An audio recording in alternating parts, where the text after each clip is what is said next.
Dans un petit village entouré d'une immense forêt, vivait un homme que tout le monde respectait. Les anciens disaient, sans lui, le village aurait déjà disparu. Les enfants couraient vers lui quand il revenait de la chasse. Les femmes priaient pour sa protection. Les hommes eux-mêmes le regardaient avec admiration, car cet homme nourrissait tout le village. Mais un jour, la forêt révéla un secret si choquant, que personne dans le village ne regarda plus jamais la forêt de la même manière. Le village de Ndiarem était pauvre, la terre était sèche, la pluie venait rarement, les champs donnaient peu de mil, et souvent, les familles dormaient le ventre vide. Mais il y avait un homme, il s'appelait Bakar. Bakar était chasseur, pas un chasseur ordinaire. Depuis l'âge de 15 ans, il connaissait la forêt mieux que quiconque. Il savait où passent les antilopes, où dorment les sangliers, où les oiseaux construisent leurs nids. Chaque matin avant l'aube, il prenait son arc, ses flèches et disparaissait dans la forêt.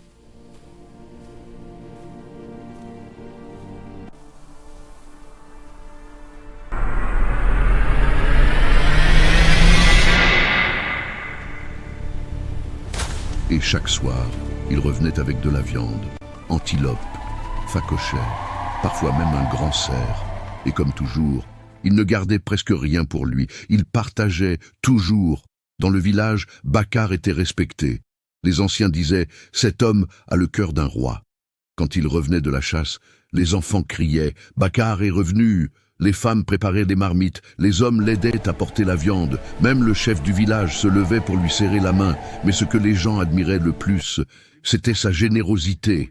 Bakar donnait toujours, aux veuves, aux pauvres, aux familles nombreuses. Parfois, il ne gardait qu'un petit morceau pour lui.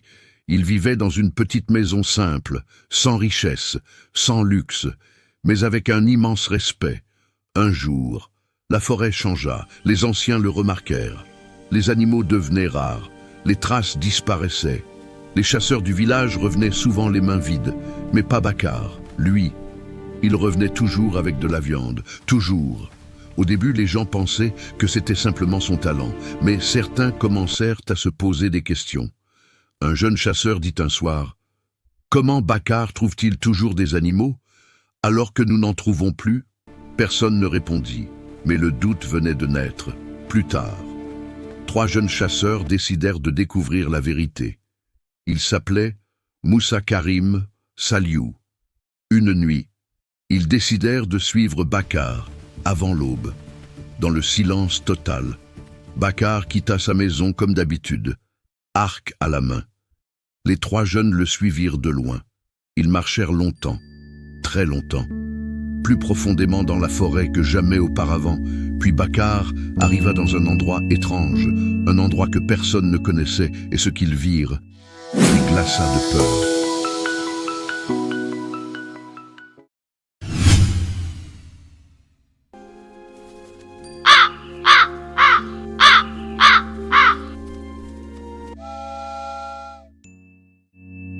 Au milieu de la forêt, il y avait une clairière.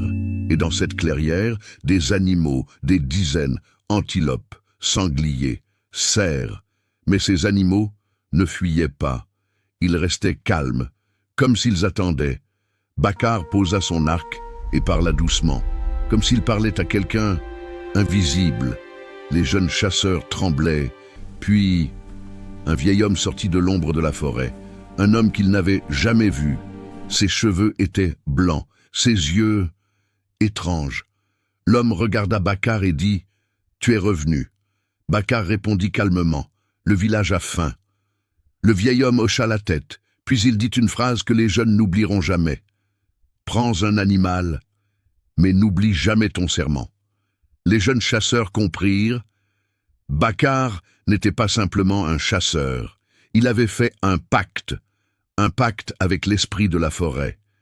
Il pouvait prendre un animal, mais seulement un, et seulement pour nourrir les autres, jamais pour devenir riche, jamais pour vendre, jamais pour lui-même.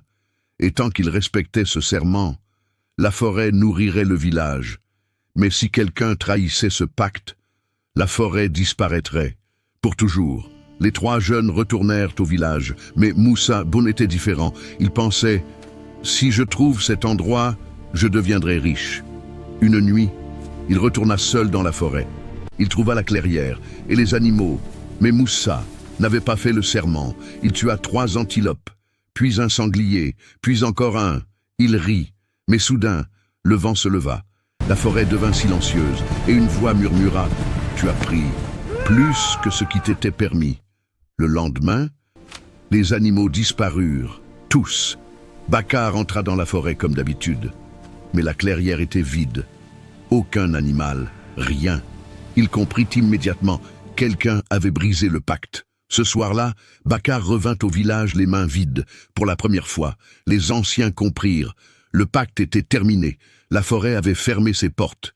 Et personne ne sut jamais qui avait détruit ce miracle. Les années passèrent. Le village survécut, mais difficilement. Et les anciens racontent encore cette histoire aux enfants. Ils disent « Respectez la nature. Ne prenez jamais plus que ce dont vous avez besoin. » Car parfois, un seul homme égoïste peut détruire la bénédiction de tout un village.